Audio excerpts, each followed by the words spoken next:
This episode is brought to you by Progressive Insurance. Fiscally responsible, financial geniuses, monetary magicians. These are things people say about drivers who switch their car insurance to Progressive and save hundreds. Visit progressive.com to see if you could save. Progressive Casualty Insurance Company and Affiliates. Potential savings will vary, not available in all states or situations. Good morning. This is Mike Stoller for the Stoller Real Estate Report. Real estate. Buying real estate around the country. Why not New York City? Because it's difficult to make money in New York City on real estate. So I have an individual today who will say good and bad. He's an attorney, grew up in Florida. He's a principal and founder of Quad Property Group. Jariel Bortnick, thanks for being here. Mike, thanks so much for having me. So tell me how you got into the real estate business quickly. I was a real estate attorney, and like some other attorneys out there, I wasn't thrilled with legal work. I was more interested in the deals than the actual papering of the deals, and wanted to switch over to the business side of it, and fortunately took the leap, and over a decade later, I'm still able to do it. So tell me about your first deals and what kind of deals you're doing today. Sure. I started out doing student housing. It was something that was all around me in college and law school. I got a job while I was an undergraduate at the University of Pennsylvania, working for Campus Apartments, now one of the biggest owner-operators of student housing, and really it opened my eyes to the business of real estate, and learned a lot from that experience. And pursued that. Ultimately, after leaving real estate law, started the company about a decade ago, and shortly thereafter pivoted from doing student housing to doing conventional multifamily, just because we felt that there was more of an opportunity in that sector of multifamily. So what is the focus of the firm today? Multifamily predominantly? It was the focus for the first decade, and more recently, earlier this year, in fact, we felt that there was an opportunity to expand into industrial real estate. So we brought on someone to lead our industrial vertical earlier this year. We've done exclusively multifamily deals to date, but are working on our first industrial deal and looking forward to building out that vertical as part of our more diversified business. Now, who are you buying these properties from? Are the banks selling properties yet?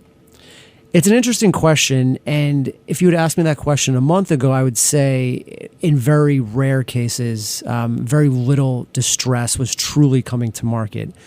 We've noticed something in the last few weeks to a month or so. There's been a lot of distress in operations for a few years now. The multifamily market nationally really peaked in 2022. Let's call it mid-2022. Since then, valuations have dropped 25, 30, 35% high level. So there were very severely distressed properties, whether it was the capital stack through a combination of bridge lending or over leverage, or just on the operational level, flat to declining rents.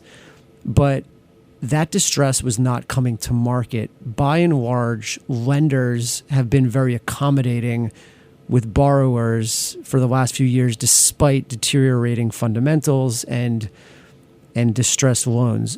We've really seen only in the last month or so a change in the mindset. It seems that these lenders are now willing to, perhaps for the first time, admit that their loans are, in many instances, worth less than the balance of the loan, and are starting to entertain transacting at pricing that is less than the balance of the loan.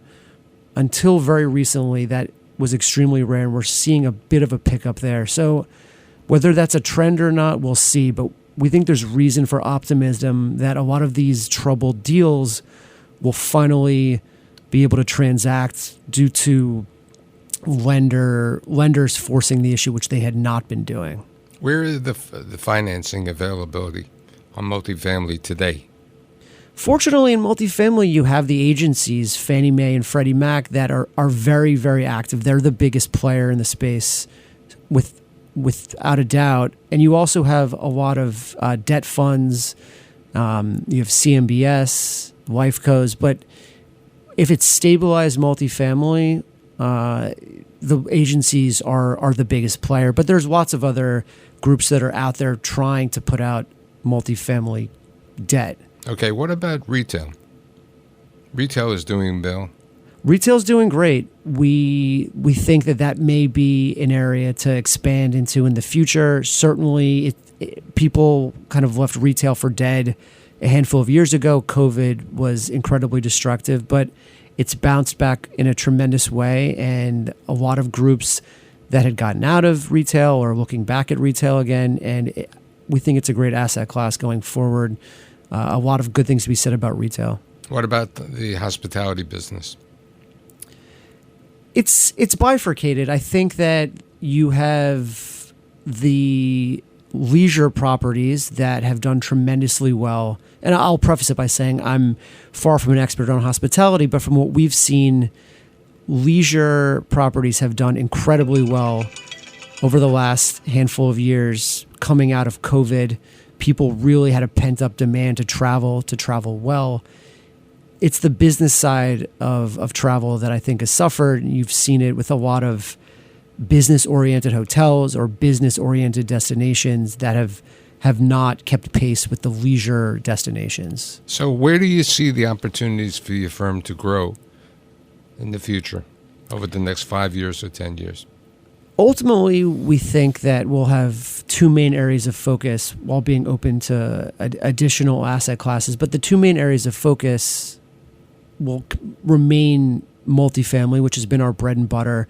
It's the asset class that we've known for a decade plus, and we're starting to see the distress activity, the distress transactions that we'd been waiting to see. And in addition, like I mentioned, on the industrial side, industrial is still very inefficient in a lot of ways in the ownership. The smaller industrial properties, small bay type properties, these are properties that by and large are 100,000 square feet, 200,000 square feet or lower, have less institutional ownership. I saw a statistic that about 93% of industrial ownership in that space is non-institutional, which leads to inefficiencies that we think can be exploited. And certainly we're not the only ones, but there are a lot of mom and pop type owners in industrial still to this day, something that you used to see more of in multifamily, but multifamily has become a little bit less inefficient over the last decade or so as the institutions have moved in a more targeted way. So we think that industrial, especially those smaller properties, not the 1 million square foot bombers that house Amazon distribution facilities, but the smaller properties provide opportunities. Also, the rents for those spaces have risen dramatically over the last few years. So for a lot of those properties, there's a real mark-to-market opportunity where the in-place rents are far below where the market is. So I think Quad Property Group with Jariel will be growing, and I'd like to thank you for being here today. My honor. Thank you so much, Mike.